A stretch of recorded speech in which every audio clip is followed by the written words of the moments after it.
Okay. Either you're following at home or you're watching here, okay? Take a close look, please.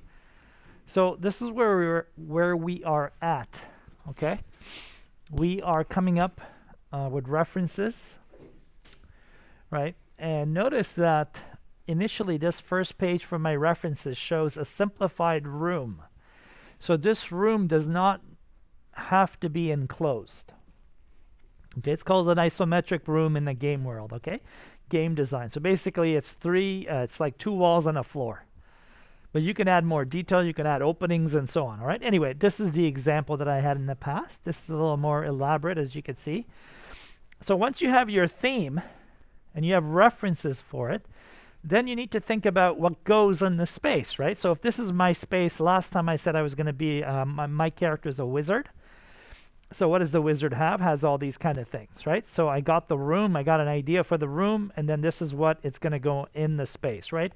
So these are my elements in here. A wizard maybe has a treasure chest, a manuscript, a wand, that kind of thing. This is your goal. These are the elements that we need, okay? And after this, you'll see that there's a top-down. Remember, I was saying you can look at it from above and just think of what's going on. Look at this. So if you draw a rectangle, guys, it's just a rectangle. The minute you double your lines on one side, it represents a wall, right? So look here. This represents a wall. These two lines represent a wall. And then what you do is schematically means not too much detail, very simplified. You can say, you know, this person has a bed, has a table, chair, fireplace, that kind of thing. Okay? So this is down the road.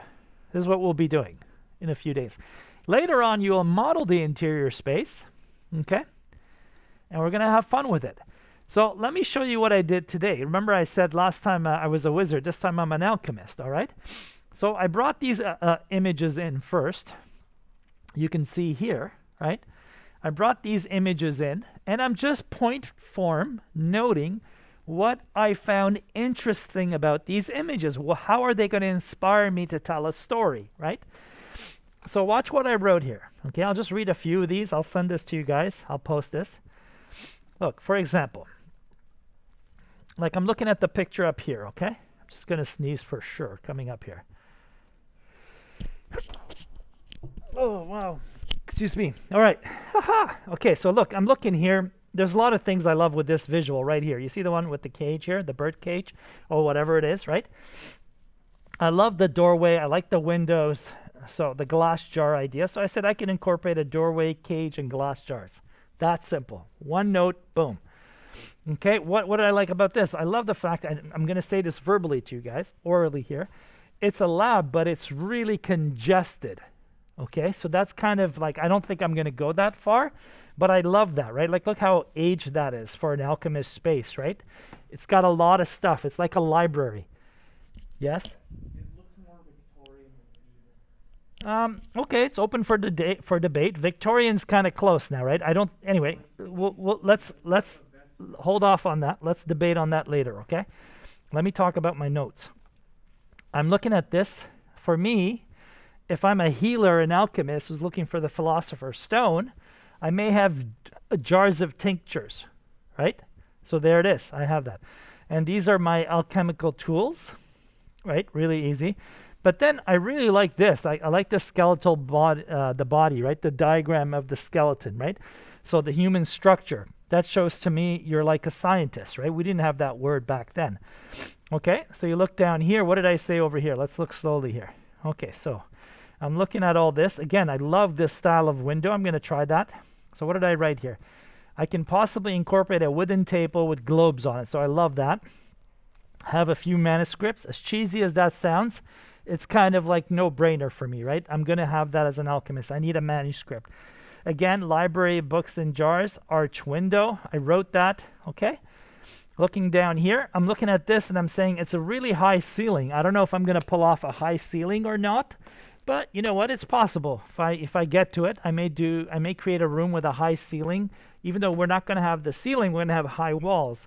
And I've always dreamed of having a library where I would have a slide ladder, right? To me, that's wild. I don't think that's medieval times, but who knows? Like, look in here. This is cool. Furnace of Arcana in Latin means an oven, an alchemist oven. Okay, it's the philosopher's oven. So to me, I think I need to have an oven some kind aside from my fireplace. So you see, these are just elements. This is how you support your story, right? You don't pick a theme and go, okay, here it is. Let your references support what's going to go in the space. This is what I'm hoping you guys will get done today, all right? As well, look at the simplicity of what people have posted online. This is Alexandra, whoever it is. These are 3 people who have modeled an isometric space. You guys know isometric because you did your cube in isometric. This is an interior space, right? Look how simplified that is.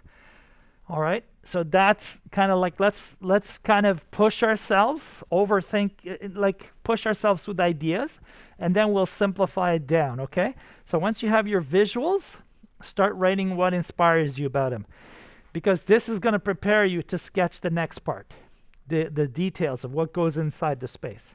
Are we okay with that? Okay, I'm going to turn this off and I'll take your, I'll answer some questions. Stop recording.